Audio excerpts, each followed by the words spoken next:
Hey friends, and welcome back. So today I have a story to tell you all about how we ended up raising rabbits as bottle babies. It is not something I ever wanted to be doing, but it is something I am currently doing. So I want to share with you today what happened that led up to us raising rabbits as bottle babies, where we went wrong, what we could have done differently, and lastly, how I am actually raising these rabbits as bottle babies, what I'm feeding them, what bottle I'm using, and how it's going for us.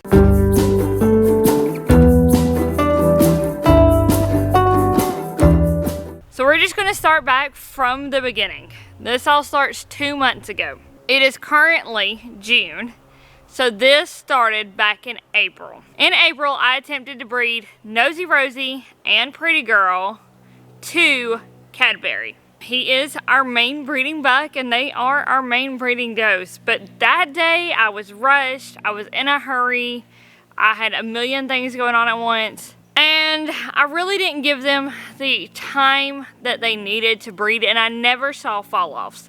We breed for 2 days in a row. I never saw fall-offs day 1 or day 2. Even though I gave them each an hour in the pen with him to get those fall-offs, I never saw one. Our rule is, even if you don't see a fall-off, you treat them like they're pregnant until you know they're not. And so we treated them like they were pregnant. We don't have to put nest boxes in because they are in a colony and they have nest boxes permanently in there, considering our bucket burrow system. That's what they use for their nest boxes, so we don't even have to worry about putting nest boxes in, taking nest boxes out, being early, being late, none of that. But what I do is when they are close to their due date, our girls usually go between 30 and 35 days, I start checking the buckets to see if we've got babies. I start monitoring for any pulled hair that I may have seen, any changes in behavior, anything. So I do that. Day 30, day 31, 32, 33, 34, 35, nothing. Our girls have never went past day 35, but I keep checking day 36, day 37, day 38, day 39, day 40. They are late. I don't see any babies. At this point, I don't suspect them to be pregnant, so I stop my burrow checks and I keep going right on about my business. No big deal, right? About a week later, I went through and weighed all of our rabbits because I noticed Nosy Rosie was looking a little on the skinny side, and since we are doing a primarily forage-based diet, I wanted a weight on them. She weighed out fine. She weighed out just as much as Pretty Girl did. Even though she looked skinny, she was weighing out okay. So I wrote it off as maybe, just summer heat. She was losing a little bit of fur, making her look a little slimmer, that sort of thing. And then this past Friday evening, I smelled something when I went for my evening feeding in the colony. Y'all, if you have ever smelled a dead animal before, it is a smell you do not forget. And as soon as I got up to the colony door, I could smell it. Now, it was 97-degree day, so it doesn't take long for something dead to start stinking, and I was keeping my fingers crossed that it was a rat or something. I'm counting our does in our colony. We currently have 4. All of them I could see. They were all looking fine. It wasn't them. And so I start opening nest boxes. First nest box, nothing was in it. The second nest box I checked because I checked the 2 that they used last time as their nest boxes because rabbits tend to be creatures of habit. So I went to check the second nest box that they used last time, and as soon as I lifted the lid on it, I could smell it. I knew immediately there was something dead in that nest box. So I peek in and I see kits, which are baby bunnies if you don't know. And I immediately stop, close up the nest box, get out of the colony, holler for my husband Kenneth to bring me a flashlight, because remember, this is our evening feeding. It's starting to get dark. Our colony has shade cloth on it to keep our rabbits cooler, but that also blocks the light. So I couldn't see very well inside of the colony, and I needed a headlamp before I dug into the situation. So he brings me out a headlamp. We're out there. Kenneth's out there. Declan's out there. I open the nest box again, and I look, and I actually see wiggling babies, so I'm like, oh my goodness, we have babies. But the smell, I knew there was no way all of these babies were alive for it to smell like that.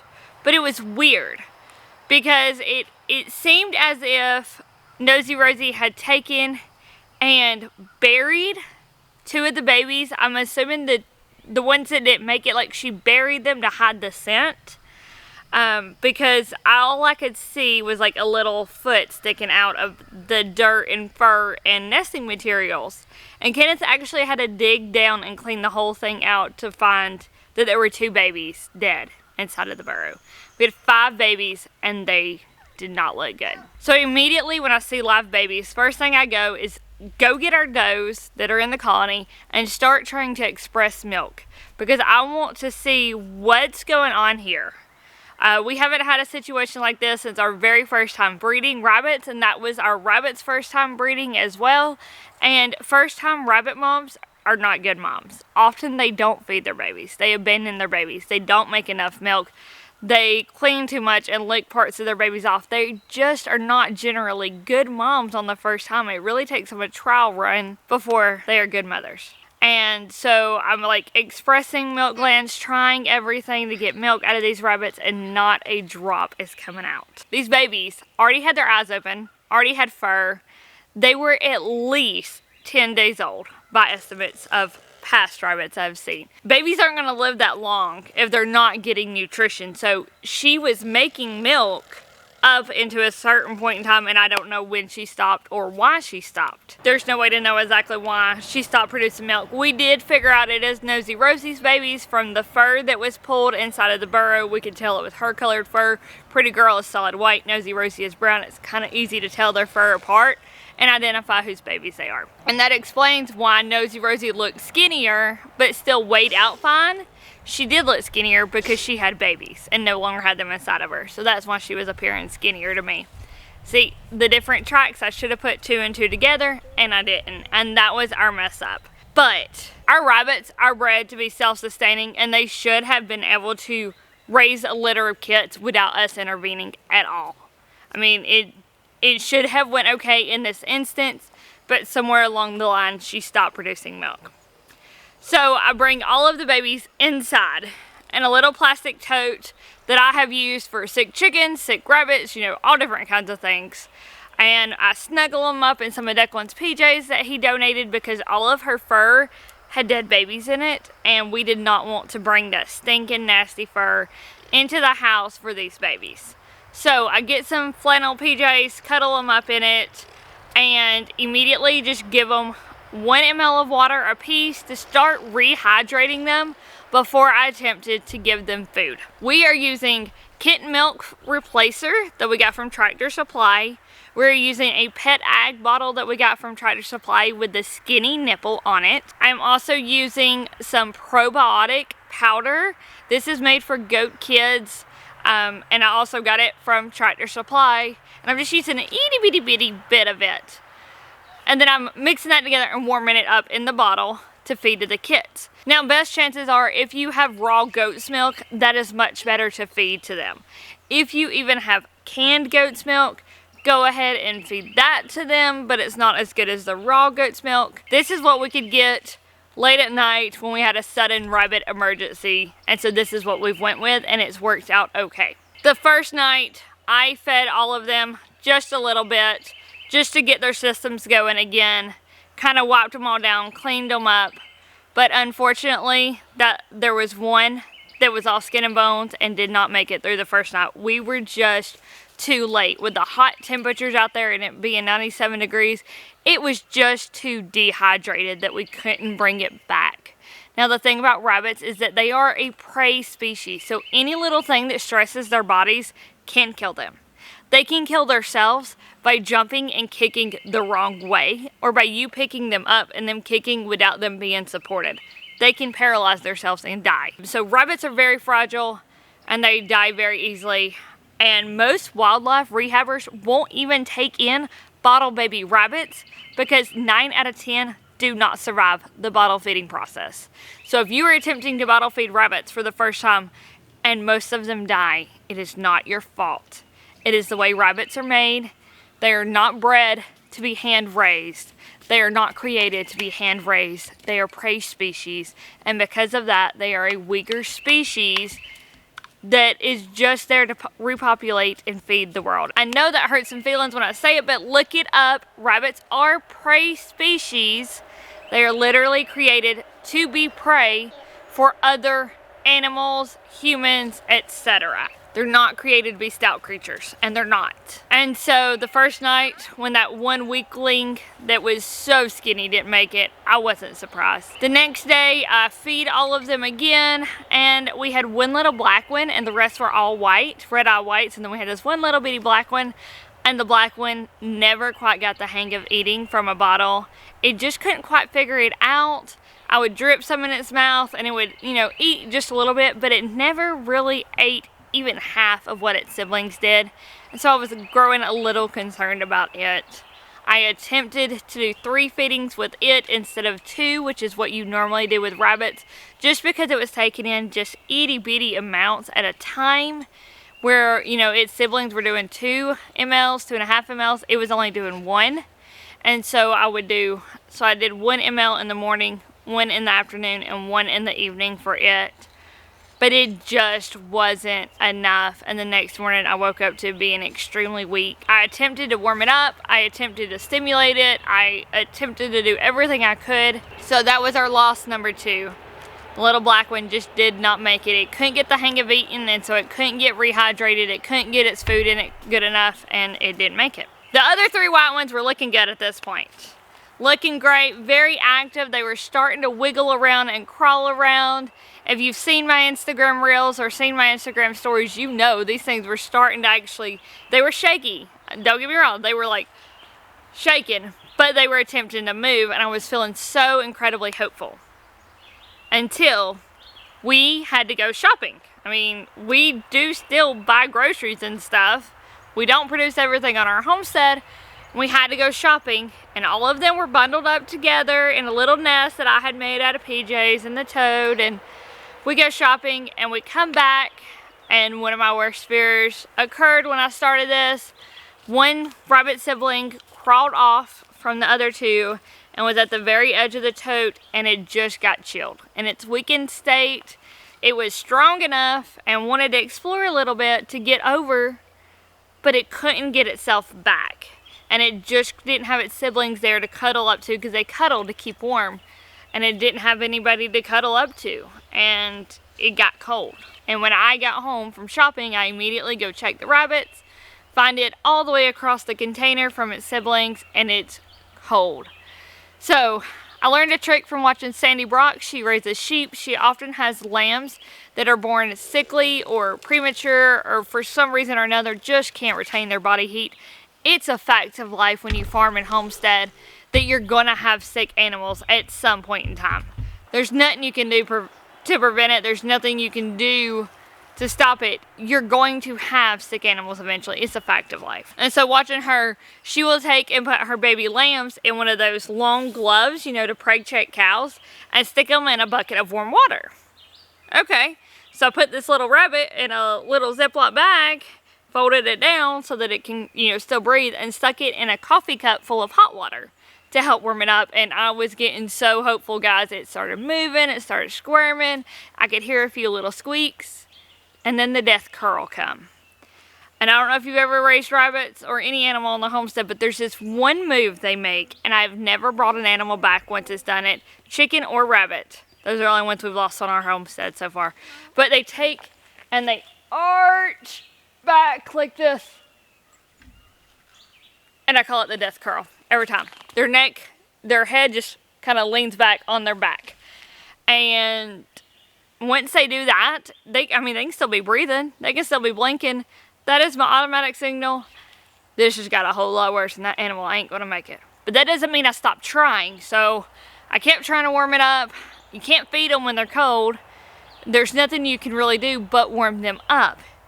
And so I tried. I even held it close to me to body heat, trying to do that, and it did not make it. I could not warm that little one back up. I worked for an hour to get it warm, and I was really hopeful, but once that death curl came, it was gone in about 10 minutes.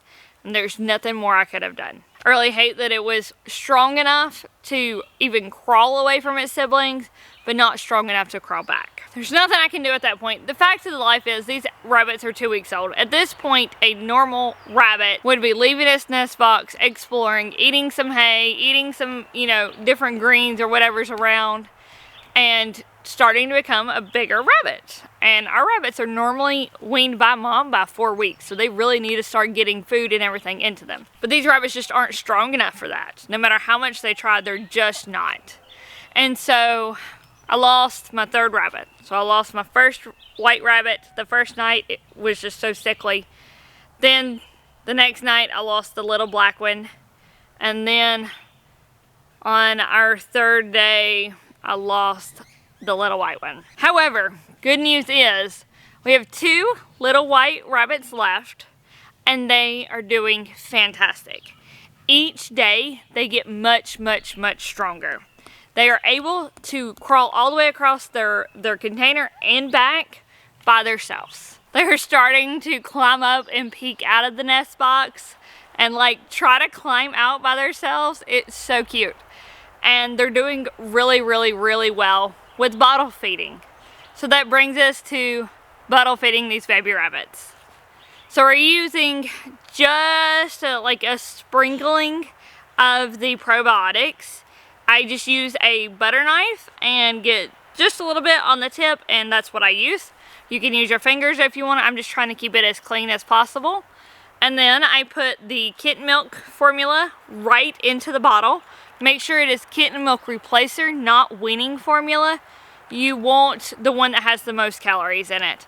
Technically, rabbit milk is the most calorie dense, and you're not going to get that with kitten milk, even with goat milk.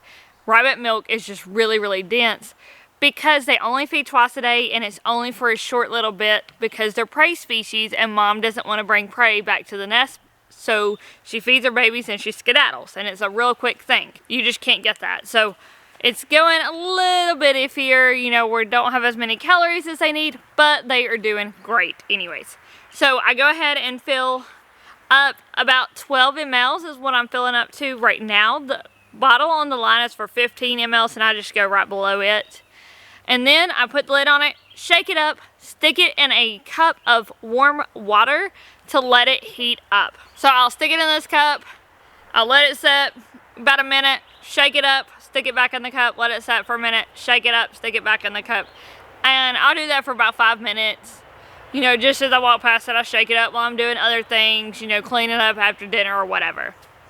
And then it's ready to feed. Alternatively, if you do not want to go through that process, you can just hold it in your hands. It's going to take a little bit longer, but it will warm up. You want it about body temperature or just a little bit more. You don't want it hot. You don't want to burn them, but you don't want it cold either, because then it will chill them from the inside out. So then the fun part is feeding the rabbits. They don't nurse like other animals. A mama rabbit hovers over her babies, and they curl up under her and nurse. She stands, she hovers, she does not lay down to feed them on their side, none of that. So I think technique and knowing how a baby rabbit nurses plays a lot into it as well. Now, rabbits cannot vomit. If you overfeed them, they can't throw it back up, they will bloat, and they will die. You can give baby gas drops to rabbits if you think they're bloating. Just a drop, and if they are bloating, that will help. It will help break up the gas and move it through.